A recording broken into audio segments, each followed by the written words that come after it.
Hi everyone, it's Amanda again. I am here to review the course syllabus in some more detail, hopefully clear up any questions that you might have about the course itself.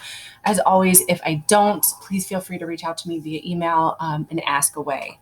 So a syllabus is probably something you're familiar with if your high school instructors use them. If not, you will get one from every one of your college professors, and it really is kind of the guide to the course.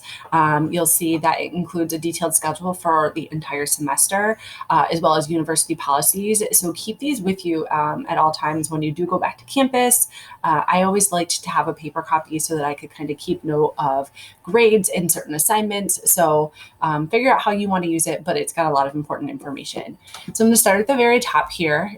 Again, the class is for this class is FYS 1010, Learning in the Brain and Mind. I mentioned I am teaching two different sections. So one section is 15 and the other is 59. It will be important for you to know what section you're in when it comes to doing a couple of the assignments and participation activities. So if you don't know, one place you can check is the registration website. I also plan on sending each section an email letting them know which number they're part of so that they can use that information. You'll see my information up here on the top. This is a web or asynchronous course, meaning everything is going to be done online, and there will be no in-campus meetings or office hours. So the best way for you to get a hold of me is through that email address right there. It is hyperlinked out, as well as a definition of what asynchronous courses look like. And then the disclaimer on the top is important as well. These are very unprecedented times, and sometimes things happen. And so if it is my emergency or my reasoning that I need to change the course or something with the course, I will reach out to you with as much notice as possible to let you know. So let's move on to some important course details. First and foremost, again, the class is asynchronous, so we'll be taught using Canvas. Canvas is the web-based platform where all of our course information will be stored. You'll access the course lectures, the discussion boards, any supplemental materials. You'll also submit all of your assignments through the Canvas site. You can access that in one of two ways. The first would be through Academica, and the second would be through the Canvas website, which is just canvas.wayne.edu. Next up, we have the textbook. So the Science and New Learning looks like this. Looks like this. My copy is a little bit beat up because I have annotated and highlighted and all those good things in it. It is a great textbook. No one pays me to say that. And it is for sale for $14 in the bookstore. Fairly certain you can find it cheaper on Amazon. There is also a free version online that is hyperlinked in the syllabus here. I don't have a preference. About how you use the textbook. I like having a copy to highlight and write in, but if you are more of an e-reader person, feel free to use that version as well. So the purpose of the course. This course does meet one of your general education requirements, Wayne Experience, so that is the reason that you registered for it. This course is really all about helping you start off on the right foot, developing some really great academic and personal habits so that you're successful in your second semester and beyond as a student here at Wayne State University. We'll talk about strategies to be an effective learner so that you are using your time appropriately. We'll talk about strategies that strengthen the study skills that maybe you currently have, or teach you brand new study skills, because a lot of students find that the things that they were doing in high school no longer work for them in the college or university setting. And then we'll also talk about things related to that. So, sleep and physical activity and nutrition and those impacts on your wellness. So these learning outcomes are for the entire course. So hopefully by the end of the course, you will have a better understanding of what these are. We won't work in these all at once. We will work through these throughout the entire semester in each one of the 16 modules that's posted in the Canvas course. Student expectations. So my expectations for you as a student in my course, with the course being online, include watching the recorded video lectures and completing the course readings. And the way I've set it up, that'll be done on a weekly basis so that you can kind of time out what other things you have going on with your other classes. Complete the attendance or participation activities to earn points each week. Submit the assignments by their due dates, and you'll see that every assignment has the same due date. There is a final project. There is no formal final exam, but it'll be more of a project-based assessment at the end. This one is really, really important to me. If you are confused, you must be proactive in seeking out help to clear up any questions that you have. So I need you to communicate with me if you're having trouble, if you're having any challenges accessing the material, if you're having concerns about the course content. And then the last two are enjoy learning about how our brain functions and how we can support your learning, and then giving a full faith effort to implementing the strategies that we've talked about in this class, as opposed to just saying, yeah, I already do that. Yeah, I already do that. So I mentioned it briefly in the student expectations, but there is a participation policy. Because it's online, your attendance points are now turned into participation points, and there will be a weekly activity of some sort associated with each module. You'll find the instructions for those activities within the modules themselves. If something comes up, sickness or death in the family, emergency of some sort, it is best for you to reach out to me early before anything is due, before a module is released, and let me know. Be proactive about keeping me, as well as your other instructors, in the know if anything is going on that may prevent you from completing something or submitting something. Disability documentation and support. Wayne State University does have an Office of Student Disabilities and Student Disability Services. And so if that is something that you are interested in connecting with or require, there's information here as well as some more information at the end of the syllabus. You can certainly reach out to me with questions, and I can get you to the right people to get those questions answered.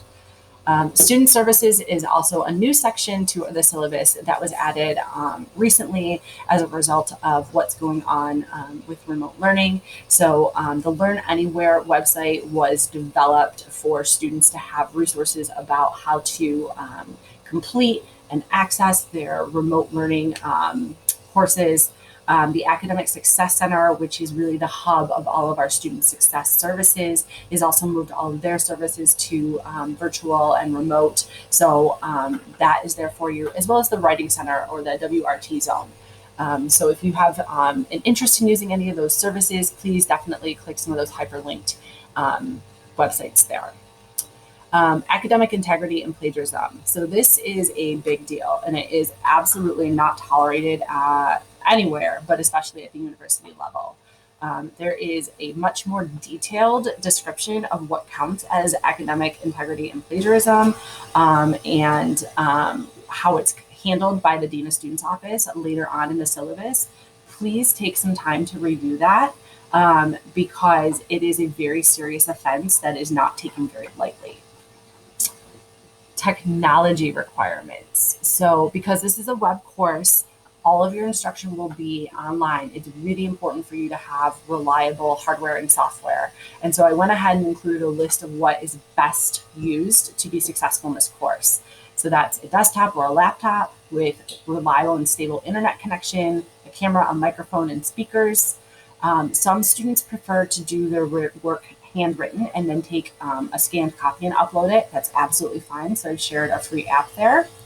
You're obviously going to need a web browser. I prefer Chrome, but the others are fine too. I haven't found that Canvas works better with one or the other. Your Microsoft Office suite is a great place for word processing documents, PowerPoint, Excel, and that's all free to you as a student at Wayne State. And then the Canvas and Zoom applications. You can use the web-based ones, or you can download the applications on a laptop or a tablet. I don't find that the applications for Canvas or Zoom have the functionality that the web-based browser does. So just something to consider if you're planning on using a tablet to do most of your work. If you need access for internet or maybe technology, please definitely check out the resources that the university has made available to you through the Dean of Students office. There are links there for you if you need it. So let's dive a little bit into the class sessions and lectures. So each week we'll tackle a different topic. Each week in Canvas is divided into a module, and in each module we'll tackle a different topic. The modules will start with the learning outcomes for the specific week and then be followed by pre-recorded lectures. And those lectures were pre-recorded by the person who developed the content for this course. You'll see other things for you to do in each module. And I would suggest going through the modules in the order that they're laid out. So start by reviewing the learning outcomes, then review the pre-recorded lecture video if that's next, and then move on to the assignment. Each week, I will add my own weekly videos, either as an introduction, it might be kind of a recap and my final thoughts on the lecture, it might be instructions to the assignment, but there will be an additional set of content from me. In some of the pages with the lectures, you may see supplemental material. I would not ignore that. I would definitely review that as well, because some of the discussions or activities for participation may be pulled from that. Class expectations and etiquette. Because a lot of this is likely to be written, I think it's really, really important for us to use very respectful and kind language. It's very hard to sense tone in text. So just being really, really cognizant of how you're writing and how it could be received is important. Grading. So there's a total of 360 points available. 140 of those come from class participation activities. So that's 10 points per week. An additional 8 assignments at 20 points each. The first 5 are assigned and due within the first 5 weeks of class. So it's nice to kind of tick some of those off at the very beginning. And then the final project is worth 60 points, and you'll get that later in the semester.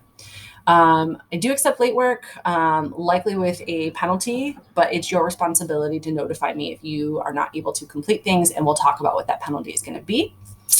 Final grading policy is here, so you can see what percentages earn an A and an A minus and so on and so forth. And then lastly, my grade appeal policy. If that is something you'd like to take me up on once a grade is posted on a particular assignment, please do check back here to read what the process is, as it'll all be handled in writing. Important university policies. So as I mentioned, there are some university policies that we are required to make you aware of.